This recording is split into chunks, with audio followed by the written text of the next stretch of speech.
The coffee was still warm when they found the cabin door hanging open, creaking against the autumn wind like a broken jaw. Inside, half-eaten meals sat congealing on wooden plates, cigarettes burned down to ash in crystal trays, and suitcases remained neatly packed as if their owners had simply stepped outside for a breath of mountain air and never returned. This isn't just another missing persons case from the dusty files of forgotten America. It's a mystery that would shake the foundations of a small Tennessee community and leave investigators questioning everything they thought they knew about human disappearance. Before we dive deeper into this chilling tale, let me know in the comments where you're watching from and what time it is in your part of the world. If this story sends shivers down your spine, hit that like button and subscribe. We've got plenty more mysteries where this came from. The year was 1947, and the Cumberland Valley had never seen anything quite like the Hartwell family vacation. Margaret and Theodore Hartwell of Richmond, Virginia, had planned what they called their grand adventure. 2 weeks in a rented cabin nestled deep in the Smoky Mountains near the tiny settlement of Millbrook Ridge. They brought along their adult children, 24-year-old Sarah, a school teacher with dreams of becoming a novelist, and 27-year-old James, a war veteran still adjusting to civilian life after 3 years in the Pacific Theater. The Hartwells weren't the typical mountain visitors. Theodore owned a successful textile business, and the family traveled in style, a gleaming black Packard loaded with leather suitcases, bottles of wine, and enough provisions to last a month. Local residents in Millbrook Ridge remembered them clearly because wealth was rare in these parts, especially the kind that tipped generously and spoke with educated Virginia accents. They rented the Whispering Pines cabin from Ezra Blackwood, a weathered mountain man who'd inherited the property from his grandfather. The cabin sat 3 miles up a winding dirt road, surrounded by ancient oak and maple trees that had witnessed decades of visitors come and go. Blackwood later told investigators that the Hartwells seemed pleasant enough folks, maybe a bit too fancy for mountain living, but respectful and quiet. The first week of their stay passed without incident. Sarah was spotted in the general store of nearby Crestwood on October 8th, purchasing stationery and mentioning to the shopkeeper, Mrs. Della Hutchins, that she was working on her first novel. She seemed so excited about it, Mrs. A. Hutchins would later recall. Said the mountain air was filling her head with all sorts of stories. James made several trips to the local post office, sending letters to former Army buddies and receiving what appeared to be business correspondence. But it was Theodore and Margaret who left the strongest impression on the locals. Every morning at exactly 9:30, they would walk hand in hand down Main Street, stopping at Grayson's Diner for coffee and apple pie. The waitress, Ruby Grayson, remembered their routine with startling clarity. Mr. Hartwell always ordered his coffee, black, no sugar. Mrs. Hartwell took hers with cream and 2 lumps. They'd sit in the corner booth, reading the newspaper together and discussing current events in low voices. Never caused a lick of trouble. The weather during their stay had been unseasonably warm for mid-October, with temperatures reaching into the 70s and clear skies stretching endlessly over the mountain peaks. Local farmers noted it as one of the most beautiful autumns in recent memory, the kind of weather that makes city folks fall in love with mountain living and consider never going home. Everything changed on October 15th. That morning, Mrs. Grayson waited at her usual table, coffee pot ready and fresh pie cooling on the windowsill. 9:30 came and went, 10 o'clock, 10:30. By 11, she was concerned enough to mention their absence to her husband, who suggested they might have decided to sleep in or take an early morning hike. But the Hartwells never appeared that day, or the next, or the day after that. By October 18th, concern had escalated to alarm. Ezra Blackwood decided to make the trek up to Whispering Pines to check on his tenants. What he discovered would haunt him for the rest of his life and spark one of the most baffling disappearance cases in Tennessee mountain history. The scene at the cabin defied every logical explanation. The front door stood wide open, as if someone had walked out for just a moment and forgotten to close it behind them. Inside, the evidence of interrupted lives painted a picture that would puzzle investigators for decades.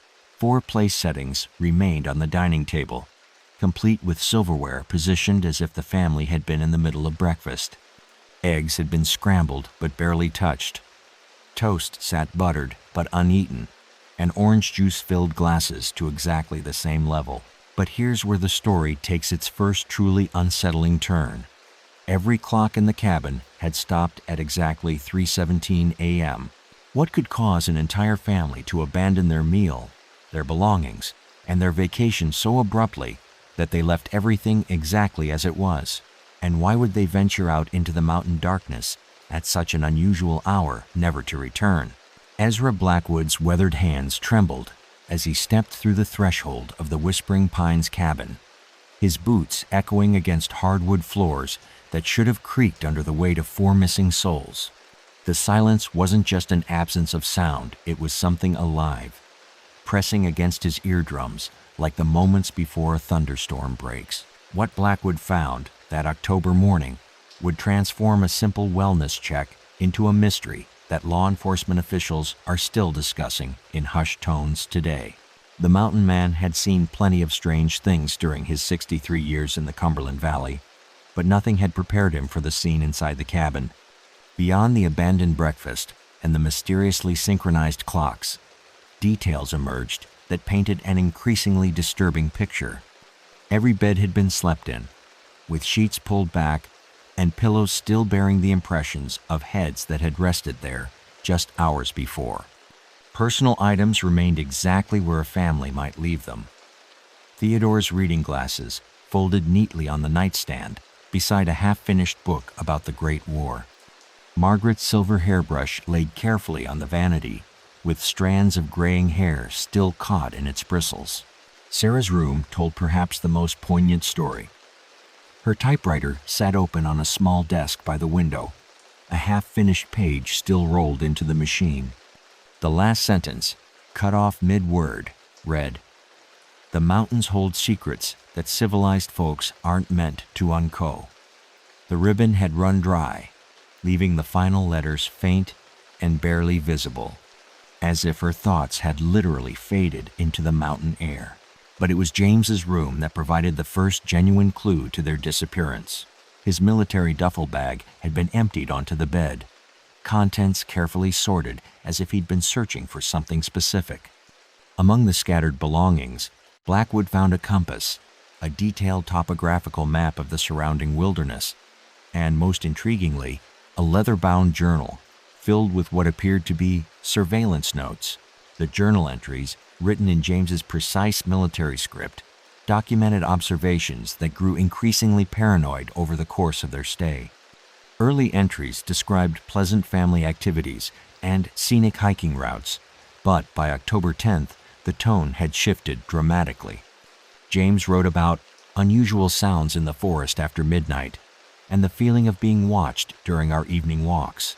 One entry, dated October 13th, mentioned lights moving through the trees in patterns that don't match any aircraft I've seen. The most disturbing entry came from October 14th, just one day before the family vanished. Something is wrong here. Margaret insists I'm imagining things, but Sarah has noticed it too. The locals stop talking when we enter rooms, and yesterday I caught 2 men following us during our morning walk. They disappeared into the woods when I confronted them. We're leaving tomorrow. First thing. I don't care if we lose the deposit. Blackwood immediately contacted Sheriff William Hayes of Crestwood County, who arrived at the cabin by 2:15 that afternoon with Deputy Carl Morrison and the county's only trained investigator, Detective Ray Holbrook. What they discovered during their methodical examination of the scene would challenge everything they thought they knew about missing persons cases. The investigation revealed details that defied rational explanation. No signs of struggle existed anywhere in the cabin. No overturned furniture, no broken glass, no bloodstains. The family's Packard remained parked exactly where they'd left it, keys hanging on a hook by the front door. All their money, jewelry, and valuable possessions sat untouched. Margaret's pearl necklace lay coiled in its velvet box, and Theodore's gold pocket watch ticked steadily on the dresser. Most puzzling of all were the family's shoes. Every pair remained neatly arranged in the cabin's entryway, suggesting the Hartwells had left the cabin barefoot in the middle of an October night when temperatures had dropped into the 40s. Detective Holbrook, a man who'd solved dozens of disappearance cases across 3 counties, later admitted he'd never encountered anything quite like it. "People don't just vanish," he told the local newspaper, the Crestwood Herald, in an interview published October 21st. "They leave traces, broken branches where they've passed, footprints in soft earth, dropped personal items. The Hartwell family left nothing. It's as if they simply evaporated." The search began immediately. Sheriff Hayes organized the largest manhunt in Cumberland Valley history, with over 60 volunteers combing every inch of wilderness within a 10-mile radius of the cabin. They brought bloodhounds from Knoxville, experienced mountain trackers from neighboring counties, and even enlisted help from the Tennessee National Guard. For 12 days, teams of searchers methodically explored every cave, ravine, and hidden valley in the region. The dogs found nothing. No scent trail led away from the cabin. No trace of human passage disturbed the forest floor. Even more mysteriously, the bloodhounds' animals, capable of tracking day-old scents across miles of difficult terrain, seemed confused and agitated when brought near the cabin. Multiple handlers reported the same phenomenon. The dogs would approach the building, whine anxiously, and refuse to enter, as if detecting something that human senses couldn't perceive.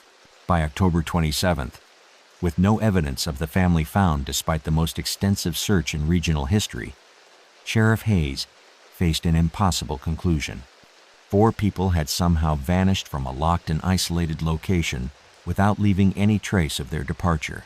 But just as investigators prepared to suspend the search, a local hunter named Clayton Marsh made a discovery that would reopen the case and reveal that the Hartwell family's disappearance was connected to something far darker than anyone had imagined. What Clayton found in a hidden cave system 3 miles from Whispering Pines would prove that the Hartwells weren't the first family to vanish from these mountains, and they wouldn't be the last. Clayton Marsh's hunting rifle clattered against limestone as he squeezed through the narrow opening, his carbide lamp casting dancing shadows across cave walls that hadn't seen sunlight since the Cherokee first walked these mountains. What he discovered in that hidden chamber would prove that some secrets are buried so deep that even the earth itself seems determined to keep them hidden. This wasn't just about one missing family anymore. Clayton's find would reveal a pattern of disappearances stretching back generations, hidden in the very bones of the Cumberland Valley. The hunter had been tracking a wounded deer through unmarked wilderness when he noticed something unusual about the rock formation near Millbrook Ridge's eastern slope. What appeared to be a natural cliff face actually concealed a cave entrance, cleverly hidden behind a curtain of hanging moss and twisted mountain laurel. Clayton had lived in these mountains for 38 years and prided himself on knowing every landmark within a day's walk of his cabin. Yet this cave system had remained completely invisible to him until that crisp morning of October 28th. The entrance was barely wide enough for a man to pass through sideways, requiring Clayton to remove his hunting pack and squeeze through inch by careful inch. Inside, the cave opened into a vast chamber roughly the size of a church sanctuary, with a ceiling that disappeared into blackness beyond his lamp's reach. The air smelled of wet stone and something else, something organic and unsettling that made his stomach turn. But it wasn't the cave's impressive size that made Clayton's blood run cold. Scattered across the cave floor lay personal belongings that clearly didn't belong to any modern explorer. He found them everywhere.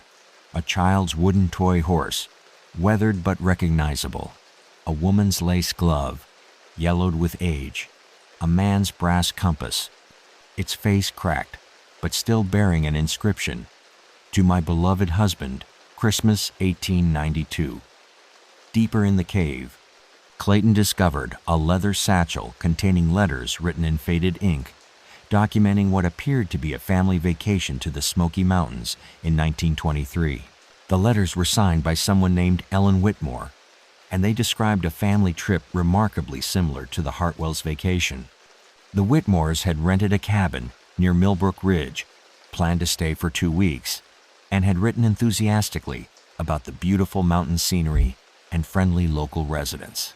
The final letter, dated September 15, 1923, mentioned strange noises in the forest and a growing sense of unease among the family members. Clayton collected what evidence he could carry and immediately contacted Sheriff Hayes. By 3:30 that afternoon, a full investigative team had descended into the cave, equipped with powerful electric lanterns, cameras, and evidence collection tools. What they documented during that initial exploration would reshape everything they thought they knew about missing persons in the Cumberland Valley. Detective Holbrook cataloged over 40 distinct personal items spanning nearly 6 decades. A child's silver spoon, engraved with the date 1887, a woman's wedding ring with an inscription, too worn to read completely, a man's pocket watch that had stopped at 3:17 a.m., the exact same time as every clock in the Hartwell cabin. But perhaps most disturbing were the notebooks. 3 separate journals, written by different hands across different decades, all documented similar experiences. Families visiting the Millbrook Ridge area, initial enjoyment of their mountain vacation, growing paranoia and reports of being watched, and finally, detailed plans to leave immediately. Each journal ended abruptly, with the final entries dated just 1 day before their authors vanished. The oldest journal belonged to someone named Marcus Caldwell, who had visited the area in 1895 with his wife and 2 young daughters. His final entry read, "The children claim they hear singing in the forest each night, voices calling them to come outside and play. Rebecca has taken to barricading their bedroom door, and I confess I'm beginning to share her fears. We leave at first light, God willing." A second journal, authored by Dr. Peter Armentrout, detailed a hunting trip from 1915. Armentrout, a physician from Nashville, had come to the mountains with 3 colleagues for a week of deer hunting. His entries grew increasingly erratic, describing strange lights that move with intelligence, and the feeling that we are being herded like cattle toward some unseen pen. His final words, "They are coming tonight. I can hear them in the trees, surrounding the cabin. If someone finds this, know that we did not go willingly." The third journal proved most unsettling of all, written by Sarah Hartwell, the same Sarah whose unfinished novel still sat in the typewriter at Whispering Pines. It contained entries that hadn't been found in her room at the cabin. These pages, apparently torn from a separate notebook, documented her growing awareness that their family vacation was somehow connected to a much larger pattern. "I've been researching the history of this area," Sarah had written. "The local library in Crestwood has newspaper archives going back to 1875. Families have been disappearing from this region for decades. The locals know something, but they won't talk to outsiders. James thinks I'm becoming paranoid, but I've found at least 7 documented cases of families who vanished without a trace while visiting Millbrook Ridge." Her final entry, dated October 14th, the same day James had written about leaving the next morning, contained a chilling revelation. "I know where they take people. There's a cave system east of here, hidden behind the ridgeline. Old Cherokee stories call it the place where spirits feed. I'm going to find it tomorrow, with or without the family's permission. If something happens to us, maybe someone will understand the pattern." The cave investigation continued for 3 days, with teams mapping every tunnel and chamber in the extensive limestone system. They discovered evidence of human presence dating back centuries, Native American artifacts, colonial-era tools, and personal belongings from dozens of missing persons cases that had never been officially connected. But on the evening of October 31st, as investigators prepared to conclude their cave exploration, Night Watchman Deputy Morrison reported something that would send the entire investigation in a terrifying new direction. He heard voices echoing from deep within the cave system, multiple voices speaking in unison, calling out names that matched the missing families from their evidence logs. Deputy Carl Morrison pressed his back against the cold limestone wall, his flashlight beam trembling as the voices grew louder, not closer, but somehow more real, as if the cave itself was learning how to speak the names of the dead. The sound echoed from passages so deep that his light couldn't penetrate their darkness, carrying words that made his throat close with recognition and terror.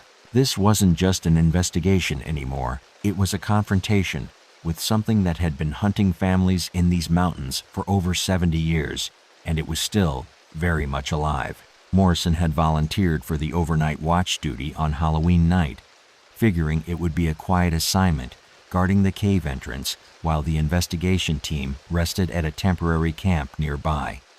At 11:45 p.m., he'd been sitting on a folding chair just inside the cave mouth, sipping coffee from a thermos and reading a detective novel by lamplight. The autumn air carried the scent of dying leaves and wood smoke from distant cabins, and everything seemed perfectly normal in the Cumberland Valley. Then, the voices began. At first, Morrison thought he was hearing wind moving through the limestone passages, the kind of natural acoustic phenomena that often spooked inexperienced cavers. But as he listened more carefully, unmistakable patterns emerged. These weren't random sounds shaped by geology. They were human voices, speaking English, calling out specific names with desperate urgency. Margaret, Theodore, come back to us. The words drifted up from passages that the investigation team had mapped as dead ends, impossible chambers too narrow for human passage. Sarah, James. We've been waiting so long. Morrison immediately radioed Sheriff Hayes, who arrived within 20 minutes, accompanied by Detective Holbrook and a Tennessee Bureau of Investigation agent named Richard Templeton. Templeton had been called in from Nashville specifically because of his experience with unusual disappearance cases, and his presence indicated that state authorities were taking the Hartwell case very seriously indeed. The four men entered the cave together, following the main passage toward the chamber where Clayton Marsh had made his original discovery. As they descended deeper into the limestone system, the voices became more distinct, more urgent. But they also became more numerous. What had started as 4 distinct voices calling the Hartwell family names had multiplied into what sounded like dozens of people, all speaking simultaneously. Ellen, Robert, come home to us, mixed with Marcus. Rebecca, the children are waiting. And underneath it all, a constant repetition of names that matched the evidence they'd cataloged from decades of disappearances. Agent Templeton documented everything with a battery-powered recording device, technology that was cutting edge for 1947. The recordings, which still exist in Tennessee Bureau of Investigation archives, capture not just the voices, but something even more disturbing: responses from the darkness that no living person could have made. When Detective Holbrook called out, "Who's there? Identify yourselves," the cave fell silent for exactly 37 seconds. Then, clear as daylight, came a response in Theodore Hartwell's unmistakable Virginia accent. "We're here, Detective. We're all here. We've been waiting for someone to find us." What followed was a 20-minute conversation that defied every principle of rational investigation. The voices claimed to be the missing families, speaking from passages too narrow for human access, describing events and personal details that only the real victims could have known. Margaret Hartwell's voice provided intimate details about her children's personalities and Theodore's business concerns. Sarah spoke about her unfinished novel, reciting passages that matched the pages found in her typewriter. But Agent Templeton, a man trained in psychological warfare techniques during his military service, noticed inconsistencies that troubled him deeply. The voices never spoke simultaneously with each other, as real people naturally would during conversation. They displayed no confusion about their situation, No curiosity about how much time had passed. No urgency about being rescued. Most unsettling of all, they seemed more concerned with drawing the investigators deeper into the cave system than with explaining their circumstances. "Come closer," Sarah's voice urged from a passage barely wide enough for a child to crawl through. "We can show you where we are. It's not far now." Similar invitations came from other voices, all encouraging the investigation team to split up and explore different tunnels, each voice claiming to be located just around the next bend or through the next narrow opening. Templeton made the decision that likely saved 4 lives that Halloween night. Against every investigative instinct, and despite the pleading voices of what seemed to be genuine victims, he ordered the team to retreat to the surface immediately. His official report, filed November 2nd, 1947, stated, "The phenomena observed in the Millbrook Ridge cave system are inconsistent with any known form of human survival in underground environments. Recommend immediate suspension of cave exploration, pending consultation with specialists in acoustic psychology and mass hysteria." But Templeton's private notes, discovered decades later in his personal effects, told a different story. He believed something in the cave system was using the voices of missing persons to lure additional victims into passages from which they could never return. His theory, which he never made public during his lifetime, was that the Millbrook Ridge caves harbored something that fed on human disappearances, something that had learned to mimic its victims with terrifying accuracy. The official investigation concluded on November 15, 1947, when state authorities declared the Hartwell family legally dead and sealed the cave system indefinitely. Public records show that Sheriff Hayes retired early the following year, citing health concerns. Detective Holbrook transferred to a different county and never worked another missing persons case. Agent Templeton requested assignment to White Collar Crime Division and spent the rest of his career investigating tax fraud and embezzlement. But the story didn't end with official reports and sealed cave entrances. 3 families had rented cabins in the Millbrook Ridge area during the winter of 1948, drawn by newspaper articles about the beautiful mountain scenery and the area's growing reputation as a vacation destination. By spring, all 3 families had vanished without a trace, leaving behind the same mysterious evidence: abandoned meals, stopped clocks, and the unmistakable sense that something ancient and hungry was still prowling the Cumberland Valley, waiting for its next opportunity to feed. The telegram arrived at the Tennessee Bureau of Investigation on March 21, 1948. Its words stark against yellow paper. 3 more families missing. Stop. Millbrook Ridge area. Stop request. Immediate assistance stop. What made Agent Richard Templeton's hands shake as he read wasn't the message itself. It was the signature at the Deshin. Bottom, because Sheriff William Hayes had supposedly retired months earlier. The disappearances weren't slowing down, they were accelerating, and something was drawing law enforcement back into a mystery that had already claimed too many lives. The winter of 1947 to 48 had been particularly harsh in the Cumberland Valley, with record snowfalls that isolated mountain communities for weeks at a time. Most seasonal rental cabins sat empty during the coldest months, their owners preferring to wait for spring tourists rather than risk guests getting stranded by unexpected blizzards. But 3 families had specifically requested winter rentals in the Millbrook Ridge area, each drawn by different circumstances to what locals had begun calling the Cursed Valley. The first family to disappear was the Kowalskis, from Detroit Polish immigrants who had saved for years to afford their first real vacation in America. Stanley Kowalski worked double shifts at a Ford assembly plant, while his wife Anna took in laundry to supplement their income. Their twin daughters, Maria and Catherine, both 16 years old, had never seen mountains before. They rented the same Whispering Pines cabin where the Hartwells had stayed, arriving on February 14th for what they called their American Dream vacation. Ezra Blackwood, the cabin owner, had reluctantly agreed to rent during winter months, after the state offered him compensation for lost tourism revenue, following the negative publicity from the Hartwell investigation. He later told investigators that the Kowalski family seemed different from the usual mountain visitors, more grateful, more excited about simple things like seeing snow on pine trees and breathing clean mountain air. The family had planned a 10-day stay, but by February 20th, Blackwood received no response to his routine check-in calls. Concerned about winter weather conditions, he made the difficult trek through 2 feet of snow to find the cabin in the same inexplicable state that had become terrifyingly familiar. Meals abandoned mid-bite. Clock stopped at 3:17 a.m.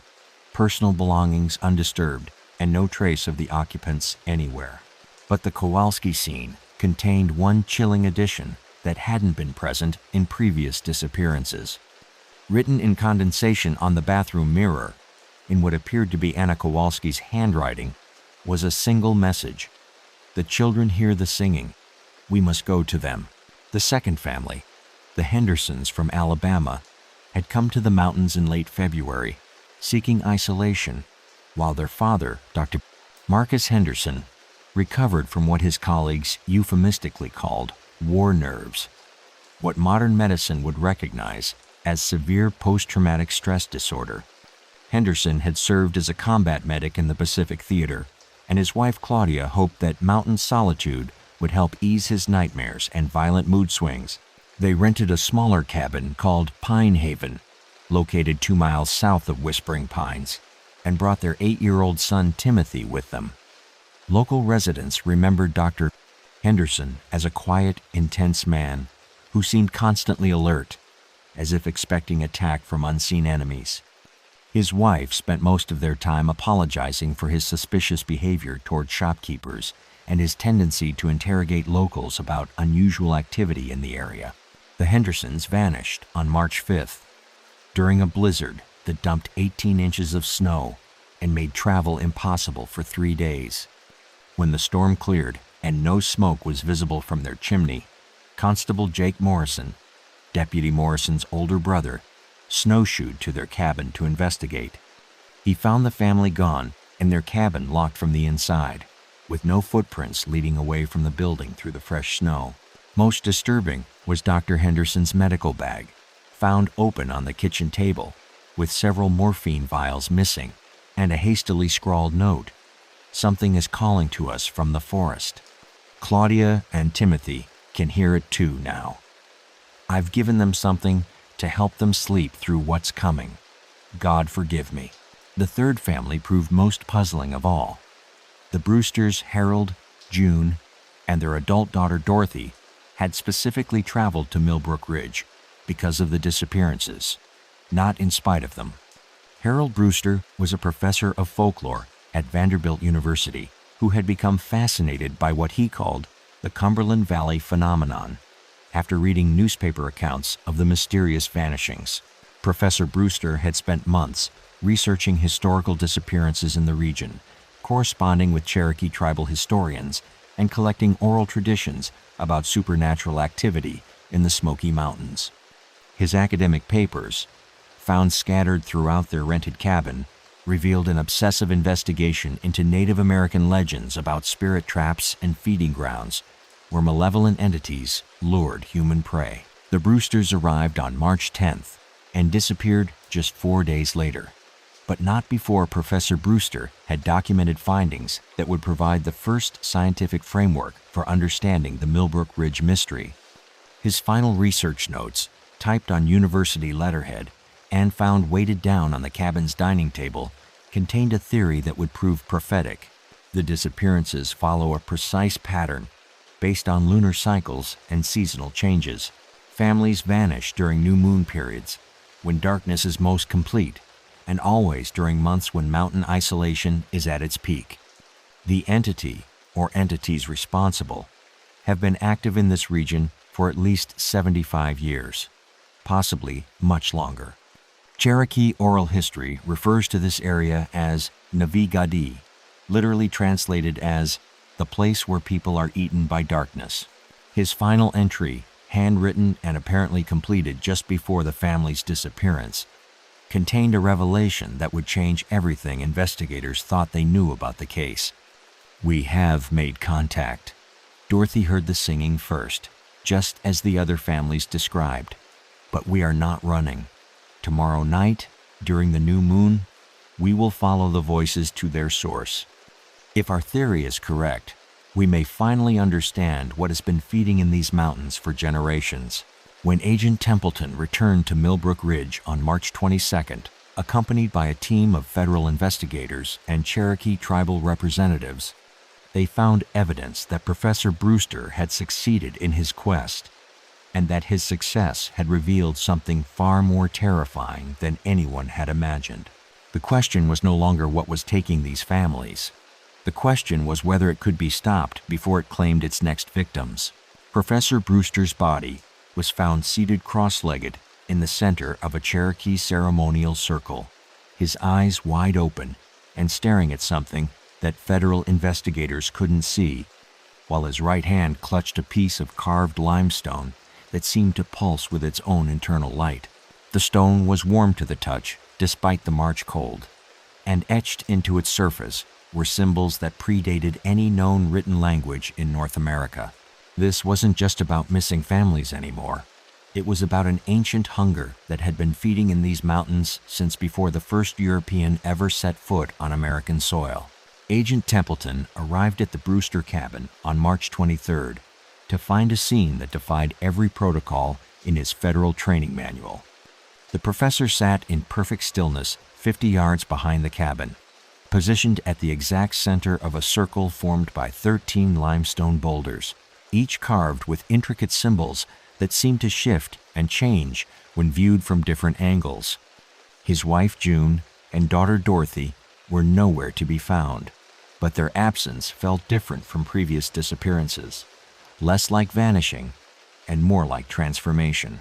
The Cherokee representatives accompanying the federal team immediately recognized the stone circle as authentic, dating back at least 3 centuries to a time when tribal shamans used such formations for what they diplomatically called spiritual negotiations with hungry spirits. Elder Joseph Ridge, great-grandson of the famous Cherokee leader, Major Ridge, examined the symbols with obvious reluctance and growing alarm. "These are not protection circles," Elder Ridge explained to the assembled investigators. "This is a feeding circle. Someone has awakened something that was supposed to sleep forever." He refused to translate the specific symbols, claiming that speaking their meaning aloud would give them more power over the living world. Professor Brewster's research materials, scattered around the stone circle like offerings, revealed the systematic methodology behind his investigation. Over 6 months, he had compiled oral histories from 17 different Cherokee families, cross-referenced them with colonial-era missing persons reports, and identified a pattern that stretched back to 1687. Every 30 to 40 years, the disappearances would intensify for a period of 18 to 24 months, then virtually cease for decades. But his most significant discovery lay in a leather-bound journal that belonged to his daughter Dorothy. Her entries, written in a flowing script that became increasingly erratic over their 4 days at Millbrook Ridge, documented something that explained why certain families were chosen, while others passed through the area without incident. "The entity doesn't hunt randomly," Dorothy had written on March 13th. "It responds to specific psychological conditions, families in emotional transition, people seeking escape from trauma or loss, individuals who arrive in the mountains already disconnected from their normal support systems. We fit the pattern perfectly. Father obsessed with his research, mother struggling with his academic neglect, and me trying to find purpose after graduating with a degree I don't want to use." Her final entry, dated March 14th, and written in handwriting that seemed to belong to multiple different people, contained revelations that would reshape everything investigators understood about the Cumberland Valley mystery. "It spoke to us last night, not with voices like the families reported, but directly into our minds. It's not a single entity. It's something like a collective consciousness formed from every person who has ever disappeared in these mountains. Each vanishing makes it stronger, more intelligent, more capable of luring additional victims. The Cherokee shamans didn't banish it. 3 centuries ago, they made a bargain with it, agreeing to feed it selected offerings in exchange for leaving the tribal settlements alone. But the most disturbing revelation came in a postscript written in Harold Brewster's precise academic script. Dorothy has volunteered to join the collective. She believes that by merging with the entity willingly, she can learn to control it from within. June has agreed to accompany her, to ensure our daughter doesn't face the transformation alone. I will remain as an anchor point, a living connection between the collective consciousness and the human world. If our theory is correct, this sacrifice may finally allow someone to communicate with the entity and negotiate terms for ending the disappearances. The limestone circle, according to Elder Ridge's reluctant translation of selected symbols, had indeed been designed for exactly this purpose. The Cherokee shamans who originally constructed it called it Nefi-Ayelvi, the place where the hungry spirits negotiate with the living. Families who willingly entered the collective consciousness could potentially influence its behavior, but at the cost of their individual human existence. Agent Templeton's investigation team spent 3 days documenting the site, photographing the symbols, and attempting to communicate with Professor Brewster, who remained conscious but appeared unable or unwilling to speak. On March 26th, they made the decision to move him to a hospital in Knoxville for medical evaluation and psychiatric observation. But as they prepared to lift him from the stone circle, Brewster finally spoke. His voice carried harmonics that suggested multiple people speaking through a single throat. And his words would provide the key to understanding not just the Millbrook Ridge disappearances, but similar phenomena that investigators had been tracking in remote locations across the American wilderness. "We are not prisoners here," the voice said, using Brewster's vocal cords, but speaking with an accent that suggested Cherokee linguistic patterns. "We are guardians. The hunger was here before humans walked these mountains, and it will remain long after your cities crumble to dust. But we can contain it, direct it, ensure it feeds only on those who come seeking to be consumed." The implications were staggering. The entity wasn't just taking random victims. It was attracting specific types of people who were already psychologically prepared for disappearance. Families in crisis, individuals seeking escape from unbearable circumstances, people who arrived in the mountains already halfway between life and something else.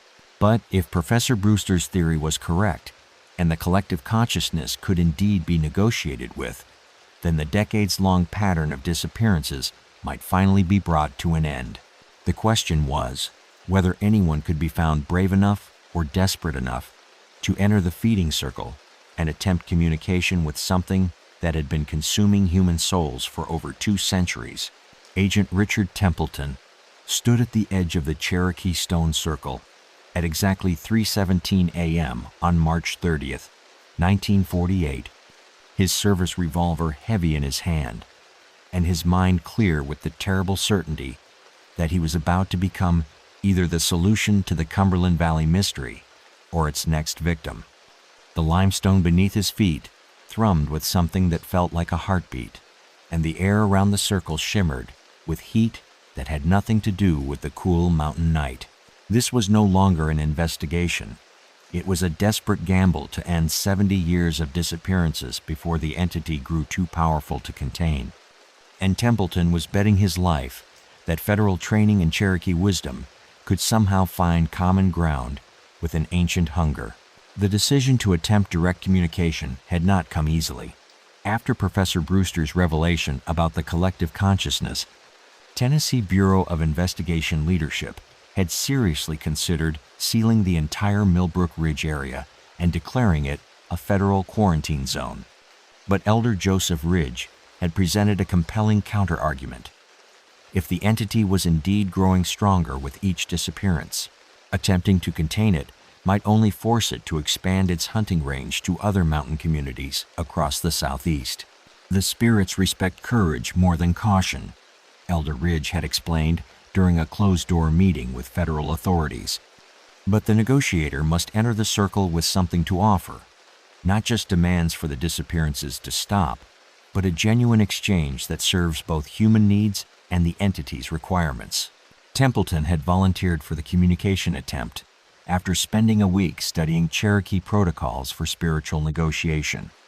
He carried with him items that Elder Ridge deemed appropriate offerings: tobacco blessed by tribal shamans, turquoise stones that had belonged to his grandmother, and most importantly, a detailed proposal that might satisfy the entity's hunger without requiring human sacrifices. Professor Brewster, still seated at the circle's center, had been providing cryptic guidance for 3 days. Speaking in voices that belonged to various missing persons, he had outlined the collective consciousness's perspective on the situation. The entity didn't consider itself malevolent from its point of view. It was providing a service to families who arrived in the mountains, seeking escape from unbearable circumstances. The disappearances weren't kidnappings. They were voluntary transformations for people who no longer wanted to exist in the ordinary human world. "We offer them peace," Brewster had said, using Margaret Hartwell's voice and intonation. "Release from pain, from responsibility, from the endless struggle of individual existence. Those who join us find unity, purpose, and freedom from the limitations of mortal flesh." But Templeton's investigation had revealed a crucial flaw in the entity's logic. Many of the families who had disappeared over the decades were not seeking permanent escape. They were experiencing temporary crises that could have been resolved through conventional means. The Kowalskis had simply wanted a vacation. The Hartwells were celebrating Theodore's business success. Dr. Henderson needed medical treatment for war trauma, not supernatural transformation. The negotiation proposal that Templeton carried into the stone circle offered an alternative. Instead of consuming families who happened to visit the mountains during vulnerable periods, the entity could be provided with volunteers, terminally ill individuals, people facing life sentences in prison, soldiers suffering from untreatable psychological wounds, who genuinely sought release from human existence. As Templeton stepped across the circle's boundary, the temperature dropped 15 degrees in an instant, and his breath became visible in crystalline puffs that seemed to hang in the air longer than physics should have allowed. The limestone symbols began glowing with pale blue light, and Professor Brewster's head turned toward him with movements that seemed to belong to multiple people operating a single body. "Agent Templeton," came a voice that combined elements of every missing person documented in the case files. "You seek to change the ancient compact. But do you understand what you are truly proposing?" The conversation that followed lasted exactly 47 minutes, according to Templeton's pocket watch, but felt both instantaneous and eternal. The collective consciousness explained its perspective through the voices of its constituent souls. It had originally been a natural phenomenon, a kind of spiritual eddy in the fabric of reality that occasionally absorbed human consciousness. But the Cherokee shaman's attempts to control it through ritual sacrifice had given it intelligence and purpose, transforming it from a random force into something that actively sought specific types of prey. "We became what you made us," said Theodore Hartwell's voice through Brewster's mouth. "Hunters instead of mere collectors. But we remember being human, and we understand human suffering. Your proposal has merit if those who join us do so with full knowledge and genuine desire for transformation." The entity agreed to Templeton's terms, but with conditions that would prove both hopeful and terrifying. It would cease targeting families who came to the mountains for ordinary purposes, but it required a steady supply of volunteers to maintain its existence. More importantly, it demanded that someone serve as a permanent liaison, a living person who could identify suitable candidates and ensure that the agreement was honored by both sides. Professor Brewster, still technically alive, but permanently connected to the collective consciousness, would serve this role. His physical body would remain in the circle as an anchor point, while his mind would exist partially in both realms, able to communicate with human authorities and guide the entity's behavior. But as Templeton prepared to leave the circle with a negotiated agreement, the collective consciousness made one final revelation that would haunt him for the rest of his life. The Cumberland Valley entity was not unique. Similar phenomena existed in isolated locations across North America, each following different rules and requiring different forms of appeasement. The Millbrook Ridge disappearances might be ending, but the larger mystery of supernatural predation in America's wilderness areas was just beginning to reveal its true scope. What Templeton didn't know as he walked away from the stone circle was that his negotiation had been observed by representatives of other entities, and that his success had marked him as either a valuable ally or a dangerous threat to things that had been feeding undisturbed for centuries. Agent Richard Templeton's hands never stopped shaking after March 30th, 1948, not because of fear, but because something in the stone circle had changed him at a cellular level, marking him as a bridge between two worlds that were never meant to touch. What he discovered in the months following his negotiation with the Cumberland Valley entity would prove that the Millbrook Ridge disappearances were just the beginning of a much larger and more terrifying reality. The success of Templeton's negotiation didn't bring peace to the American wilderness. It brought attention from things that had been watching from the shadows for generations, and not all of them were interested in peaceful coexistence with humanity. The immediate aftermath of the agreement seemed promising. Professor Brewster, now permanently stationed in the Cherokee Stone Circle, began facilitating voluntary transformations for terminally ill patients and individuals facing insurmountable psychological trauma. The Tennessee Bureau of Investigation quietly established what they called the Mountain Protocol, a classified program that identified suitable candidates and transported them to Millbrook Ridge under the cover of experimental medical treatment. For 6 months, the system worked exactly as negotiated. Families vacationing in the Cumberland Valley reported no unusual experiences beyond the expected mountain folklore and beautiful scenery. Tourism slowly returned to the region, and local businesses began recovering from the economic impact of the disappearance publicity. Sheriff Hayes even came out of retirement, claiming that the mountains felt peaceful again for the first time in decades. But Templeton's role as liaison between the entity and federal authorities had marked him in ways that became increasingly apparent as summer turned to autumn. Other phenomena began reaching out to him, not through conventional communication, but through dreams, visions, and what he described in his classified reports as telepathic contact attempts. The first contact came from something in the Cascade Mountains of Washington state. Templeton woke on September 15, 1948, with detailed knowledge of a similar entity that had been consuming hiking parties near Mount Rainier since the 1870s. Unlike the Cumberland Valley collective consciousness, this entity fed specifically on people who died alone in the wilderness, growing stronger with each solo hiker or isolated camper who vanished without a trace. The second contact originated from the Everglades of Florida, where something had been taking entire families who ventured too deep into the swamplands. This entity seemed more primitive than its mountain counterparts, operating on pure instinct rather than the negotiated intelligence that characterized the Cumberland Valley phenomenon.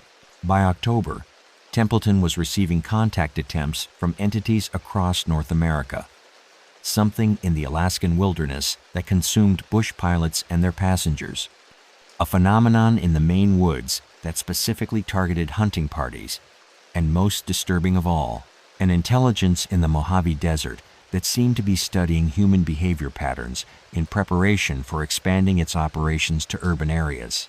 Templeton's classified reports, declassified only in 1993 following his death, documented his growing realization that the United States contained what he estimated to be at least 17 distinct supernatural predatory entities, each adapted to specific geographic and climatic conditions. His negotiation with the Cumberland Valley consciousness hadn't solved the problem of mysterious disappearances. It had revealed that the problem was far more extensive than anyone had imagined. The final entry in Templeton's official files, dated December 21, 1948, contained a recommendation that would influence federal policy toward unexplained disappearances for the next 50 years. The phenomena documented in this investigation suggest the existence of a parallel ecosystem of non-human intelligences that have been coexisting with human populations since before recorded history. Attempts to eliminate these entities through conventional means would likely prove both impossible and counterproductive. Recommend establishment of permanent monitoring and negotiation protocols to manage future interactions. Professor Brewster, meanwhile, continued his role as guardian of the Cumberland Valley Agreement until his physical death in 1967. Local residents reported that his consciousness remained active in the stone circle for several years afterward, occasionally providing guidance to Cherokee tribal representatives who maintained traditional relationships with the mountain spirits. The voluntary transformation program continued until 1972, when changes in federal medical ethics regulations made it impossible to continue facilitating what were officially classified as experimental therapeutic interventions. The last documented voluntary transformation took place on June 5, 1972, when a Vietnam veteran named David Coleman, suffering from severe psychological trauma and terminal cancer, chose to join the collective consciousness rather than endure months of painful conventional treatment. Coleman's family reported that he seemed genuinely at peace with his decision and expressed gratitude for the alternative to prolonged suffering. But the most significant long-term consequence of the Millbrook Ridge investigation was the establishment of what became known as the Templeton Protocols, classified guidelines for federal response to unexplained disappearances in wilderness areas. These protocols, which remain partially classified today, reportedly include procedures for identifying supernatural versus conventional causes, protocols for attempted negotiation with non-human intelligences, and criteria for determining when military intervention might be necessary. Modern hikers and campers in the Cumberland Valley report no unusual experiences beyond the standard challenges of wilderness recreation. The Whispering Pines Cabin operates as a popular vacation rental, and the Cherokee Stone Circle has been designated as a protected historical site. Tour guides sometimes mention the old legends about families who disappeared in the mountains, but these stories are generally presented as entertaining folklore rather than documented historical events. Yet according to Templeton's final classified memo, the entities he contacted during his 6 months as a liaison made one thing perfectly clear. Humanity's expansion into previously untouched wilderness areas would inevitably result in future encounters with phenomena that official science was not equipped to understand or manage. The Smoky Mountain slaughter, as some investigators privately called the Millbrook Ridge disappearances, had ended not with victory or defeat, but with the sobering realization that the American wilderness contained mysteries that were both ancient and ongoing.